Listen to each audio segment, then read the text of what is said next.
30 August 1967, 6 AH-1G Cobra attack helicopters arrive at Ben Hoa Air Base in South Vietnam. 6 days later, a Cobra attacks and sinks a sampan boat belonging to the Viet Cong. It would be the first of many successful operations carried out by the newly developed helicopter that had been quickly pressed into service. Created in response to the U.S. Army's need for an effective gunship to provide aerial fire support for ground troops, the Cobra quickly proved its worth.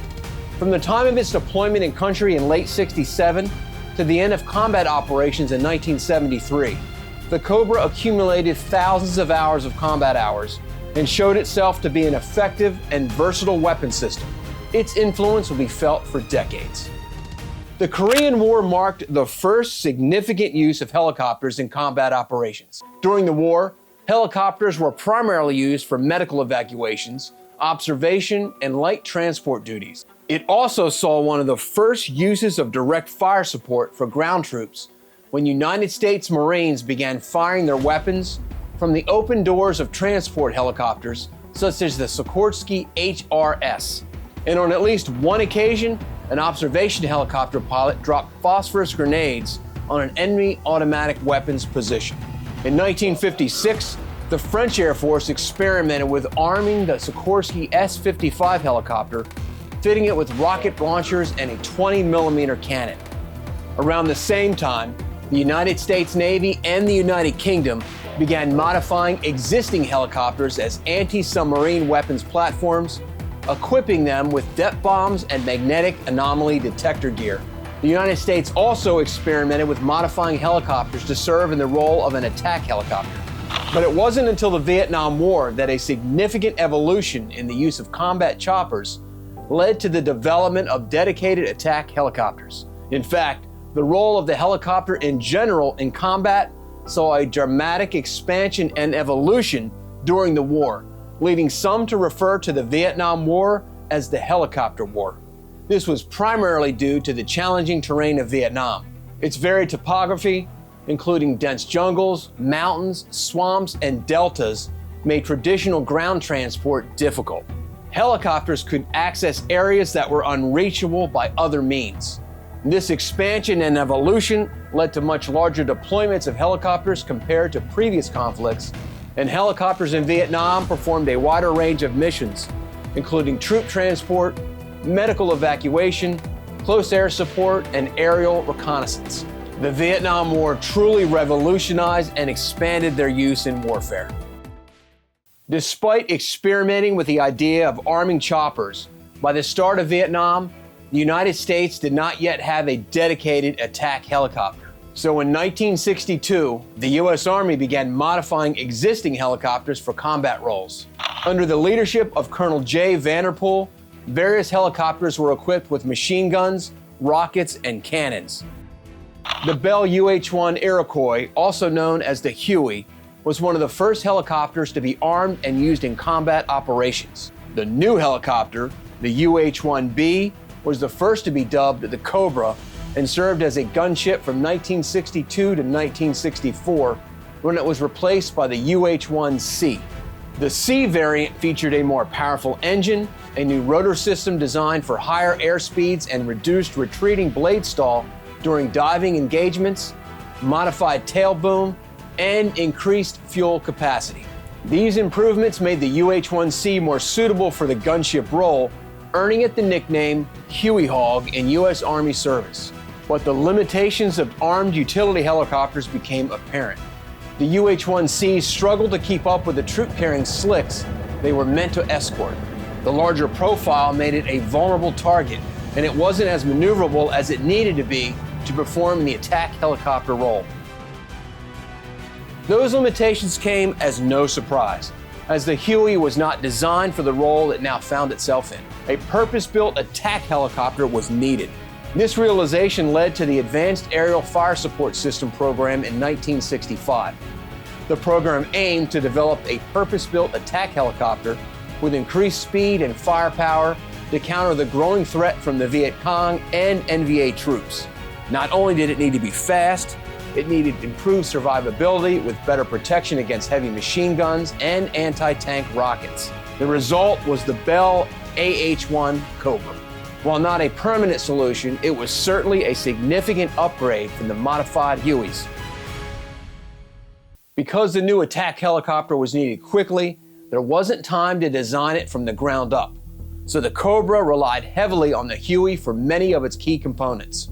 The AH-1G Cobra used the same engine, transmission, and rotor system as the UH-1, but the fuselage was redesigned to be more narrow than the UH-1 for a smaller profile. It featured an armored tandem cockpit for a crew of two, a pilot and a gunner. It incorporated stub wings with multiple hardpoints for mounting various weapons, which included 2.75-inch rocket pods that carried the Hydra 70. These rockets could be fitted with different warheads, including smoke, fletchet, and high explosive rounds. Later variants of the Cobra were equipped with TOW missiles. The Cobra featured the M134 7.62mm chin-mounted minigun capable of firing at a rate of 6,000 rounds per minute. Some of the Cobras were equipped with an M129 40mm grenade launcher in place of the minigun for an added punch. The AH-1J Sea Cobra, flown off the deck of the amphibious assault ship Cleveland by the Marine Corps towards the end of the war, was armed with an M197 20mm cannon and twin engines. The new platform proved to be a significant improvement over armed UH-1s, offering better speed, firepower, versatility, and survivability in combat situations during the Vietnam War. The first Huey Cobras were delivered to the United States Army in June of 1967. On 30 August, 6 had arrived at Benoit Air Base for testing. And on 4 September, the Cobra registered its first combat kill. On 6 October 1967, the 334th Assault Helicopter Company was declared operational. One of the primary needs for a dedicated attack helicopter was for aerial escort. The slow-moving, low-flying Hueys were a prime target for enemy ground forces. The Cobras were tasked with protecting the Huey transports from ground fire during troop deployments and extractions. Troop survivability was significantly enhanced with the pairing of the two helicopters. In addition to escort duties, the Cobras were tasked with Firefly missions. These missions were flown at night and used flares to illuminate enemy positions, which were then attacked by the Cobras. They were also paired with OH-6A Caillou scout helicopters to form hunter-killer teams. The scout helicopters would locate the enemy and draw fire. Once the enemy was revealed, the Cobras would step in and take care of business. Cobras also provided fire support for ground troops and were part of aerial rocket artillery battalions. On 12 September 1968, a UH-1G Cobra performed a rescue mission when Captain Ronald Fogelman and his F-100 Super Sabre were shot down. He was able to avoid capture until a Cobra gunship arrived. Unable to land due to the terrain, the Cobra hovered near Fogelman, and in an extraordinary feat, Fogelman clung to the gun bay door of the Cobra as it carried him approximately 20 miles to safety at a nearby Special Forces camp. On 6 March 1971, Operation Lamson 719 was launched with the objective to disrupt North Vietnamese Army supply lines along the Ho Chi Minh Trail and prevent a potential future NVA offensive. The operation involved approximately 20,000 South Vietnamese troops, supported by 10,000 American troops and extensive air power.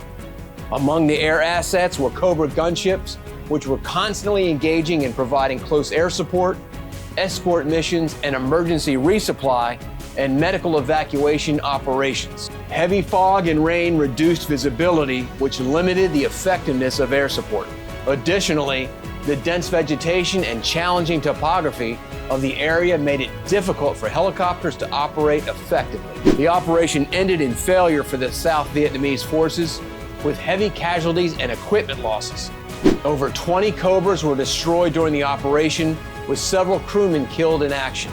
In total, 106 U.S. helicopters were lost and 65 crewmen were killed. Despite the failure of the mission, the overall effectiveness and impact of the Cobras during its time in the Vietnam War cannot be overstated. It served a vital role in proving the effective use of helicopters in warfare and paved the way for future and more advanced attack helicopters such as the AH-64 Apache.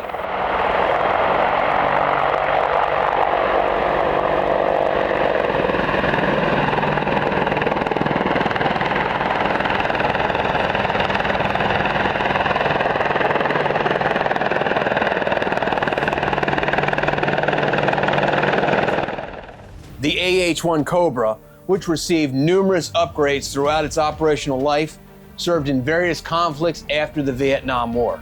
These included the invasion of Grenada in 1983 and the invasion of Panama in 1989. Cobras also saw action during Operation Desert Storm, as well as several other operations during the 1990s. The Army would phase out the Cobras by March of 1999, replacing it with the Apache. And in 2020, after 34 years of service, the Marine Corps replaced the Cobras with the AH-1Z Viper. In addition to the United States, AH-1 Cobras served in the militaries of Israel, Japan, Jordan, Turkey, Pakistan, and the Philippines. Cobras have even been used by the U.S. Forest Service and the Florida Division of Forestry to serve as fire monitors and in the role of fire suppression. The development of the AH-1 Cobra has continued to shape modern warfare, with attack helicopters becoming a crucial element in many military operations worldwide. The Vietnam War played a crucial role in the development of these helicopters, transforming them from improvised armed aircraft to dedicated combat platforms. The war essentially served as a proving ground for armed helicopters, demonstrating their effectiveness in combat and shaping the development of the platform. There is no doubt that the helicopters in general, and the AH-1 Cobra specifically, had a major impact during the Vietnam War. There isn't a Vietnam War movie made that doesn't feature the rotary-winged aircraft. But there is another lesser-known hero of the Vietnam War, one that some historians have called the most underrated aircraft of the war. It's the A-1 Skyraider, a design that had its origins during World War II. To hear the story of this amazing aircraft that performed so extraordinarily that it inspired the A-10 Warthog, click the screen now. Thanks for watching, and until next time, I'm Dennis Gill for Revealing History.